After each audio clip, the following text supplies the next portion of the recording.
Of the 74 mitzvot that are in this Parsha of Teitzei, there's an interesting mitzvah where we're restricted from marrying people from the nations of Moab and Ammon.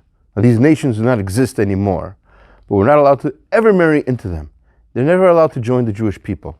Says the verse, Lo yavo, says, Lo yavo Ammoni u'Moavi b'kal Hashem, gam dor asiri lo yavo lahem b'kal Hashem ad olam.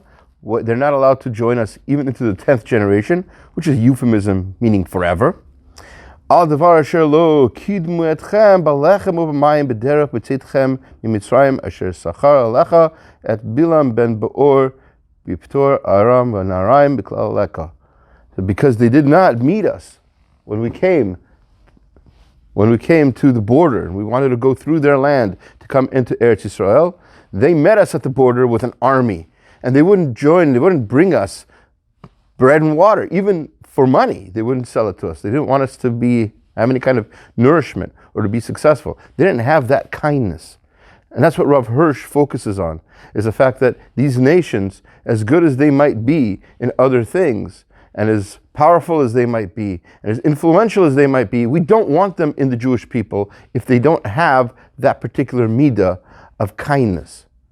And what that's really teaching us is that when we're looking for somebody to marry ourselves, when we're out there dating or whatever, the one characteristic we need to make sure that our spouse will have is the characteristic of kindness. The most important thing. Many, many years ago, I had an unusual opportunity to speak to a girlfriend of a gangster. I know this is an extreme example and most people won't have this experience. But I asked her what she likes about this virtually, obviously evil person who killed and stole and everything else. Why would she want to go out with such a person? And she said to me then, because he treats her like a princess. And I said to her, there might be a time that might change, and then he's going to treat you like he treats everyone else in the world. Unfortunately, that did indeed happen. I don't know where they are now in the world. It's not my business. But the point is, the one characteristic when we're looking for a spouse, when we're looking for somebody to join our family, to join the Jewish people, is that particular characteristic of kindness. People who care about others, not just they have a nice face, and not just that they have nice behavior, but they're through and through kind people. And when we find somebody like that, that's somebody you don't want to let go of.